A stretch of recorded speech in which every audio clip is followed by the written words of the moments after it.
नमस्कार विद्यार्थी मित्रांनो, माझं नाव विकास. स्वागत आहे तुमचं माझ्या यूट्यूब चॅनलवरती. आजच्या व्हिडिओमध्ये आपण बघणार आहोत की अंगणवाडी सेविका आणि मुख्य सेविका यांच्यासाठी जर बघितलं आपण तर जाहिरात प्रसिद्ध करण्यात आलेली आहे.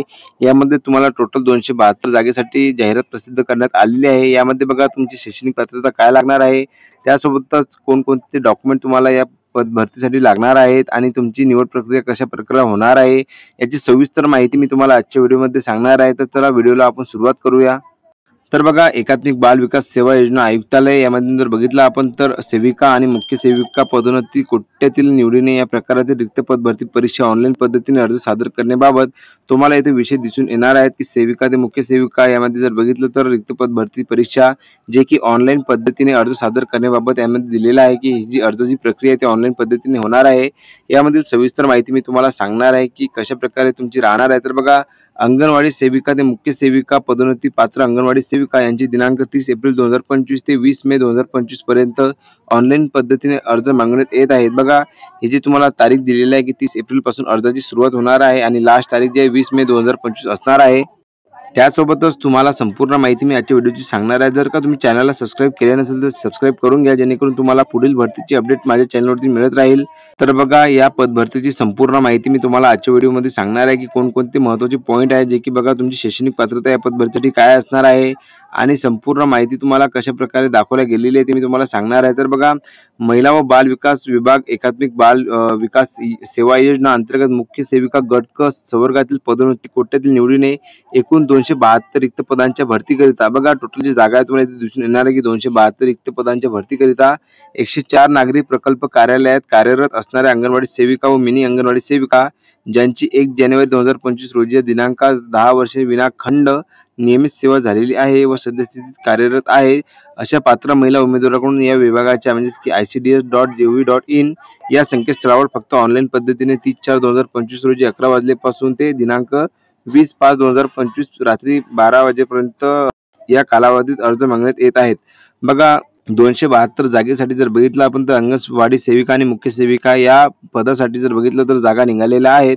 आता बघा, जे कोणी 1 जानेवारी 2025 रोजीच्या दिनांकात 10 वर्ष विनाखंड म्हणजेच की या महिला व बाल विकास योजनेमध्ये जर 10 वर्षाची सेवा जर बघितलं तर नियमित सेवा जर केलेली असेल म्हणजेच की किंवा कार्यरत असतील तर ते उमेदवारांकडून पण अर्ज मागवले जात आहे, त्यामध्ये दिलेला आहे. आता बघा, इथं संपूर्ण माहिती याबद्दल दिलेली आहे की सविस्तर माहिती तुम्ही वाचून घेसाल की कोणकोणतं आहे. तर बघा, जे महत्त्वाचे पॉईंट आहे की जसं शैक्षणिक पात्रता काय लागणार आहे, निवड प्रक्रिया कशी होणार आहे, मी तुम्हाला सांगणार आहे. आता ही संपूर्ण माहिती जर वाचली तर बघा व्हिडिओ खूप मोठा होणार आहे, म्हणून मी जी PDF आहे मी तुम्हाला माझ्या टेलिग्राम चॅनलला दिलेली आहे, त्यावरून तुम्ही संपूर्ण माहिती बघू शकता. आता बघा, खालील काय पॉईंट दिलेले आहे मी तुम्हाला सविस्तर सांगतो आणि काही जर अडचण असली तुम्हाला तर मला कमेंट बॉक्समध्ये नक्की सांगा, जेणेकरून मी तुमची मदत करू शकेल. आता बघा, इथं दिलेलं आहे की पात्रताबद्दल. तर पात्रता बघा यामध्ये काय दिलेलं आहे तर भारतीय नागरिकत्व तसेच महाराष्ट्र राज्याचे अधिवास प्रमाणपत्र असणे आवश्यक आहे.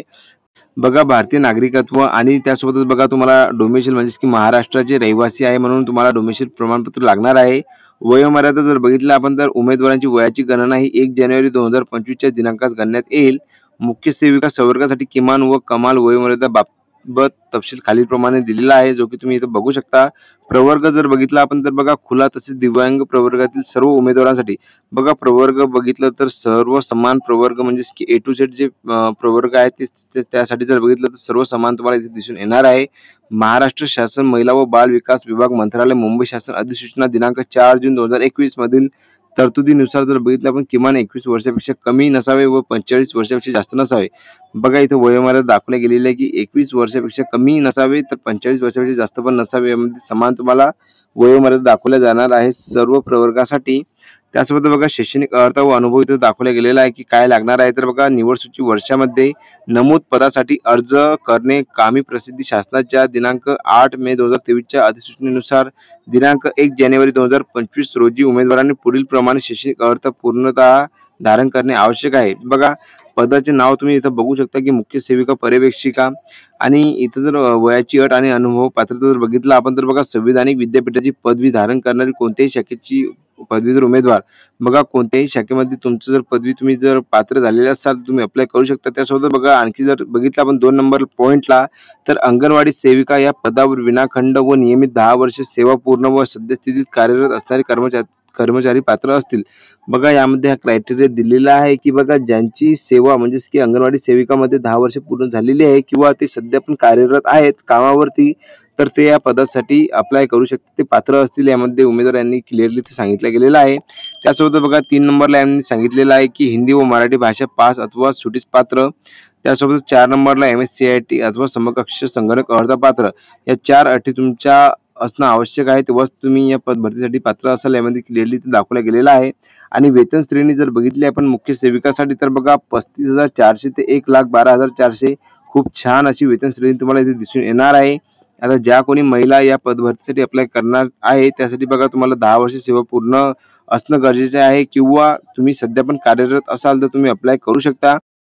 म्हणून ज्या कोणी उमेदवार महिला व बाल विकास अंतर्गत अंगणवाडी सेविका किंवा काम करत असतील मिनी सेविकामध्ये, तर त्यासाठी खूप मोठी सुवर्ण संधी निघालेली आहे. म्हणून ही सुवर्ण संधी सोडू नका.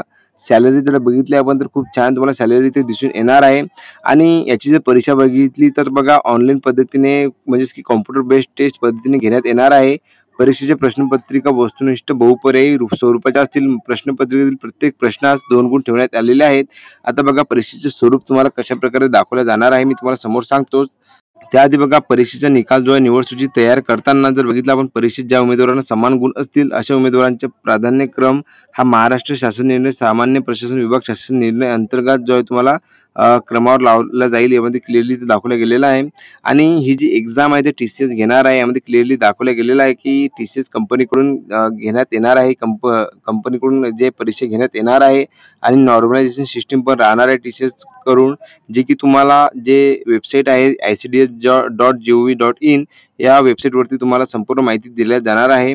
आता बघा कोणकोणते डॉक्युमेंट म्हणजेच की कागदपत्र लागणार आहे महत्त्वपूर्ण. तर बघा सर्वात आधी जर बघितलं आपण तर अर्जातील नावाचा पुरावा जे की आधार कार्ड, SSC प्रमाणपत्र, पॅन कार्ड, ड्रायव्हिंग लायसन्स, वयाचा पुरावा जर बघितलं जन्म नोंदणी दाखला, शाळा सुटलेला दाखला, बोनाफाईड प्रमाणपत्र, शैक्षणिक अर्हता प्रमाणपत्र, 10वी 12वी डिप्लोमा, संविधानिक विद्यापीठाची पदवी प्रमाणपत्र, मागासवर्गीय असल्याबाबतचा पुरावा म्हणजेच की कास्ट सर्टिफिकेट, जात प्रमाणपत्र, नावात बदल झाल्याचा पुरावा जर असेल तर विहित नमुन्यातील प्रमाणित गॅझेट प्रत लागणार आहे. हिंदी व मराठी भाषेचे ज्ञान असल्यास पुरावा, 10वी प्रमाणपत्र, संगणक ज्ञान पुरावा जर बघितला आपण तर MSCIT अथवा समकक्ष शासन प्रमाणित संगणक प्रमाणपत्र लागणार आहे. लहान कुटुंबाचे प्रमाण प्रतिज्ञापत्र मागितले गेलेले विहित नमुना प्रमाणपत्र, अनुभव प्रमाणपत्र जर बघितलं आपण तर संबंधित बाल विकास प्रकल्प अधिकारी यांनी निर्गमित केलेले पदोन्नती पात्रता विहित नमुना प्रमाणपत्र इथे लागणार आहे अनुभव प्रमाणपत्रासाठी. आता बघा सर्वसाधारण सूचना यामध्ये उमेदवारासाठी दिलेला आहे की कोणकोणते लागणार आहे. तर बघा अर्ज फक्त ऑनलाईन प्रणालीद्वारे स्वीकारण्यात येणार आहे. उमेदवारास मुख्य सेविका या पदासाठी फक्त एकच अर्ज सादर करता येणार आहे. बघा एकापेक्षा जास्त अर्ज तुम्ही सादर करू शकत नाही यामध्ये क्लिअरली दाखवला गेलेला आहे.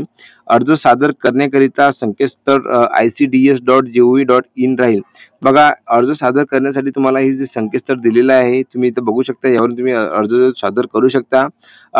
अर्ज सादर करण्याच्या सविस्तर सूचना ICDS.gov.in या अधिकृत संकेतस्थळावर उपलब्ध आहे.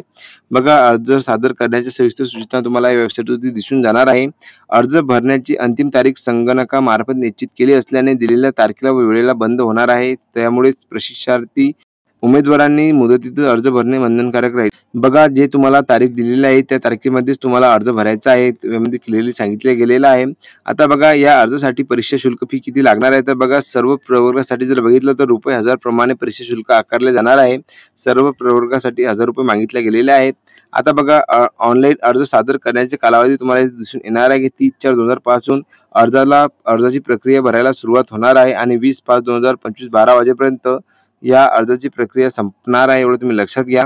संपूर्ण माहिती इथं दिलेली आहे. आता बघा तुम्हाला मी सांगतो की निवड प्रक्रिया कशा प्रकारे होणार आहे आणि तुमचा पेपर कशा प्रकारे राहणार आहे, कोणकोणते विषय राहणार आहे पेपरसाठी संपूर्ण माहिती तुम्ही इथं बघू शकता जे की विद्यार्थ्यांची दिलेली आहे. आता मी तुम्हाला आधीच सांगितलं की ही PDF जी आहे तुम्हाला माझ्या टेलिग्राम चॅनलवरती दिलेली आहे आणि टेलिग्राम चॅनलची लिंक जी आहे तुम्हाला माझ्या डिस्क्रिप्शन बॉक्समध्ये दिलेली आहे. आता बघा परीक्षेचे स्वरूप जर बघितले आपण तर बघा सर्वसाधारण विषय तुम्हाला इथे दिसून येणार आहे जे की विषय तुम्हाला इंग्रजी, मराठी, सामान्य ज्ञान, संख्यात्मक आणि तर्कशुद्ध चाचणी, महिला व बाल विकास मंत्रालय अंतर्गत अंमलबजावणी करण्यात येत असलेले कायदे व योजना, जे की बघा स्तर दिलेला आहे की कोणत्या स्तरानुसार तुम्हाला विषयानुसार जे प्रश्न विचारला जाणार आहे. इंग्रजी जर बघितलं आपण 10वीच्या स्तरावर तुम्हाला विचारलं जाणार आहे, मराठी पण 10वीच्या स्तरावर आणि सामान्य ज्ञान संख्यात्मक जर बघितलं 12वीच्या स्तरावर आणि महिला व बालविकास जे याच्या जर विषय जर बघितला आपण तर पदवीनुसार तुम्हाला विचारले जाणार आहेत. आता माध्यम जर बघितलं तुम्ही तर मराठी व इंग्रजी जी भाषा आहे ती इंग्रजीमध्येच राहणार आहे आणि बाकीचे आहे तुम्हाला मराठी भाषेमध्ये देता येणार आहे. प्रश्न संख्या जर बघितली तर बघा इंग्रजीसाठी 10 मार्क, मराठीसाठी 20 मार्क, सामान्यांसाठी 40 मार्क आणि महिला व बालविकाससाठी जर बघितलं 30 मार्क, असे करून तुम्हाला संख्या जे प्रश्न संख्येत तुम्हाला टोटल 100 मार्क दिसून येणार आहे आणि एका प्रश्नाला 2 गुण आहे. त्यामुळे बघा टोटल जे गुणांचे आहे म्हणजे 200 गुण तुम्हाला होणार आहे आणि वेळ जे तुम्हाला 2 तास जे आहे तुम्हाला दिव्यांग उमेदवाराकरिता आणि सर्वसाधारण उमेदवाराकरिता 1.5 तास तुम्हाला इथे दिसून येणार आहे आणि वस्तुनिष्ठ व बहुपर्यायी प्रश्न असणार आहे. म्हणजे की बघा एक प्रश्न आणि 4 ऑप्शन तुम्हाला दिसून येणार आहेत. आता बघा ही जी भरती प्रक्रिया आहे 100% जर बघितलं आपण तर महिलांसाठी आहे. यामध्ये क्लिअरली तर मेन्शन केलेलं आहे. ही जी पद भरती आहे महिलांसाठी आहे. निवडीने भरावयाच्या रिक्त पदांचे तपशील खालीलप्रमाणे 100% महिलांसाठी, जे की खुल्या प्रवर्गातून भरावयाची पदे तुम्हाला इथे दिसून येणार आहे की टोटल जे एकूण पदे आहे 261 आहे आणि दिव्यांग उमेदवारांसाठी जर बघितलं आपण तर 11 पदे तुम्हाला इथे दिसून येणार आहे. टोटल जर पदे बघितली तर असे करून तुम्हाला 272 पदासाठी रिक्त पदांची भरती जी आहे तुम्हाला निघालेली आहे, जे की टोटल 100% महिलांसाठी जी अर्ज प्रक्रिया जी आहे भरायची आहे. बघा मी तुम्हाला याबद्दल सविस्तर माहिती सांगितलेली आहे कशा प्रकारे होणार आहे आणि बघा तुमची जर मुख्य सेविकासाठी बघा कर्तव्य जबाबदाऱ्या म्हणजे की काम काय राहणार आहे सविस्तर माहिती इथे दिलेली आहे आणि शारीरिक पात्रता त्यासोबत बघा संपूर्ण माहिती तुमचं काम कशा प्रकारे असणार आहे. इथे मेडिकल बद्दल पण माहिती दिलेली आहे. संपूर्ण माहिती मी तुम्हाला सांगितलेली आहे. जर का तुम्हाला काही अडचण असली तर मला कमेंट बॉक्समध्ये नक्की सांगा, जेणेकरून मी तुमची मदत करू शकेल. आणि जर का तुम्हाला या एक्झामसाठी जर मागील वर्षाचे पेपर जर पाहिजे असतील तर मला कमेंट बॉक्समध्ये सांगा. मी तुम्हाला त्याचे पेपर पण माझ्या टेलिग्राम चॅनलवरती किंवा YouTubeवर व्हिडिओ बनवून तुम्हाला देणार आहे प्रत्येक विषयाचे. म्हणून तुम्हाला जर लागत असतील तर मला कमेंट बॉक्समध्ये नक्की सांगा. आणखी जर बघितलं तर बघा याची जी लास्ट डेट आहे ते 20 मे असणार आहे. म्हणून ज्या कोणी महिलांना अजूनपर्यंत या भरतीबद्दल माहिती नसेल तर त्यांच्यापर्यंत हा व्हिडिओ नक्की शेअर करा, जेणेकरून त्यांचा फायदा होणार. आणि बघा खूप मोठी सुवर्णसंधी आहे खास करून महिलांसाठी. ही संधी गमावू नका. मुख्य सेविकासाठी जर बघितलं तर खूप चांगली पोज आहे आणि खूप चांगला पगार तुम्हाला यामध्ये मिळतो. म्हणून ही संधी सोडू नका. तर बघा अशा प्रकारची आजची माहिती होती. व्हिडिओ जर का तुम्हाला आवडला असेल तर लाईक, शेअर, कमेंट करायला विसरू नका आणि जास्तीत जास्त महिलांपर्यंत हा व्हिडिओ शेअर करा. तर भेटूया आपण पुन्हा एकदा नवीन व्हिडिओमध्ये. धन्यवाद.